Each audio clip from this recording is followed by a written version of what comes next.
Professor Brown from New York University, thank you for visiting CIFR this week. And it's a pleasure to be able to ask you some questions on the hedge fund industry, one of the areas of your expertise. One of the largest pension funds in the United States, indeed the world, is CalPERS.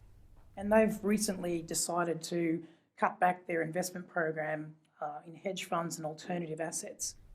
What does that indicate for the hedge fund industry and their strategy going forward?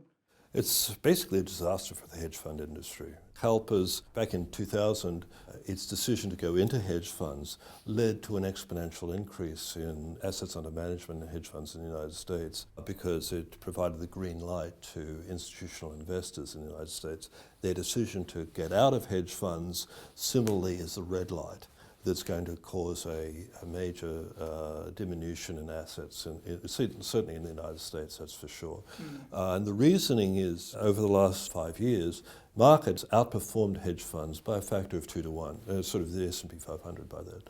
Big questions as to why we should be paying hedge funds 2% of assets under management and all the other expenses and their very obscure kinds of investments, and even trying to calibrate the expenses. This is it's very hard to justify. And how's the hedge fund industry responded to it, or are they just business as usual? Hedge funds are running scared at the moment, and as they should. This is fairly serious. But my point of reference is that the value proposition hasn't really changed. When you appropriately adjust for risk, hedge funds actually outperform benchmarks, and they've done so before the crisis, and they've done so out of the crisis, and nothing has really changed. Just because, well, the market goes down, hedge funds do okay, market goes up, hedge funds do okay. That's the argument for hedge funds. It's not an argument against hedge funds. So in short, how do you define a hedge fund? What are the attributes of a hedge fund? Hedge funds are defined as an exemption from the Securities and the Investment Company Act of 1940. It's called the 3C1 exemption. The term hedge is a misnomer. They don't hedge, but they all share this exemption from registration under the Securities and Investment Act. They do have a common characteristic. Many of these funds, or most of them, are providers of liquidity to the markets. They buy when nobody's willing to buy, they sell when nobody's willing to sell, and so they earn rents from doing so. That's the reason that hedge funds have a elevated performance relative to other investments. But they're not hedge. They don't hedge, and there's no single defining investment strategy. It's not an investment strategy, it's an organizational form. And how have hedge funds performed, particularly since the GFC? They've not performed that well. The S&P 500 has outperformed at 2 to 1. But that's just in the recent past. I expect that if the S&P 500 falls, then a hedge fund will look wonderful again. But that's what they're supposed to do. They're supposed to be relatively uncorrelated with market movements. There's a lot of misnomers about hedge funds and what they are and how they behave. And are hedge funds overly risky in your view? Individual hedge funds are risky, but the recommendation is always to invest in a diversified portfolio of hedge funds. In doing so, you can average out the exigencies of the individual craziness that could happen. Indeed, if you invest in a portfolio of 10 or more hedge funds, you get to a position which is only half the risk of the S&P 500. So that's why I say the hedge fund strategies are in fact low risk, although that may be counterintuitive. Are there any other aspects of how you form a hedge fund portfolio? Yeah. So you have to be aware that when you invest in a diversified portfolio of hedge funds, you're not protecting yourself against a market meltdown. You will lose money just as the way everybody else does. But most of the time, you're going to have a return that's reasonably high and uncorrelated with the market. Well, the second problem is the problem of operational risk.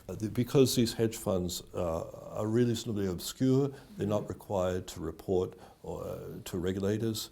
There's an issue. You are obliged as an investor to engage in, to address that problem in an effective way.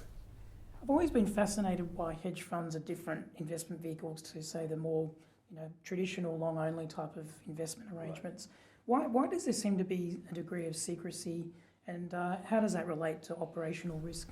Well, that's an interesting question because the exemption from the requirements of the Investment Company Act of 1940 were originally designed not for hedge funds but for family offices, and these were, by their nature, wanted privacy, didn't want to disclose anything to the government.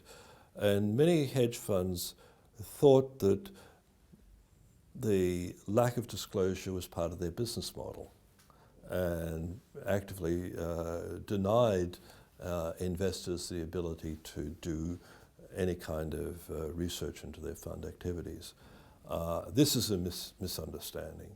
The problem with Mr. Madoff, for example, was that he would refuse to provide information. Well, that's an argument against investing in him. In fact, Mr. Madoff tried to have me fired at NYU once on this issue because I was criticized by one of the people in one of my seminars for, well, why don't you have information about Mr. Madoff? And I said, well, you know, he doesn't share information with me. Well, that just shows you that why would anybody half decent share any information with you? And I said, well, if he's unwilling to share information with census type information with an academic, you shouldn't be investing in him.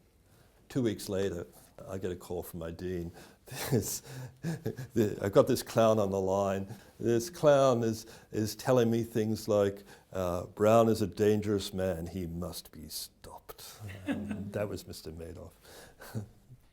So, Stephen, you've published at least 2 papers that I've read on operational risk. Could you define the term, and do we have enough data to accurately understand and measure operational risk? Operational risk is defined as the losses due to failure of processes, people or systems, and is to be distinct from market risk and other sources of risk. Operational risk is inherently, it's hard to quantify, it's big data requirements. In many cases, we can't actually get a number, and my research has really been devoted to addressing this issue. And in the hedge fund area, operational risk is a big deal, and I've shown that appropriately controlling for operational risk, you can add 2% per annum to the value of the fund. And the way you do this is through appropriate operational due diligence, and what that involves is looking at the outward characteristics of management and related those to things that we can see publicly, and then look at the indicia of operational characteristics and correlate those things together. And in doing so, we've been able to find a fairly interesting and simple measure of operational risk, which we find is highly predictive of future fund failure and future poor performance. So we've validated in that way. To what extent are hedge funds a systemic risk to the financial system? They're not at all a systemic risk to the financial system. Prior to the financial crisis, many commentators viewed hedge funds as a potential financial disaster because they were very shadowy enterprises. Mahathir bin Mohamad very famously criticized George Soros during the Asian financial crisis in 1997 as a global highwayman, and these hedge funds were out to bankrupt nations on behalf of their rich clients. What's really interesting about that story is that there was absolutely no evidence to support it. In fact, I did a study which showed that George Soros actually was out of the market entirely during the period of the financial crisis. So, and the evidence is conclusive on this. The financial crisis occurred in the money center banks in America, the most highly regulated component of the financial markets, not in hedge funds at all. And Australia, you know, have 3 important banks. If you're asking if there were to be a financial crisis in Australia, is it going to be from hedge funds or is it going to be from financial troubles at one of the 4 banks? I would strongly suggest that hedge funds are not going to be where we're going to see the financial crisis in Australia. Well, Professor Brown, thank you so much for joining with us and sharing your expertise, and it's great to have you back in Australia. It's great, thank you.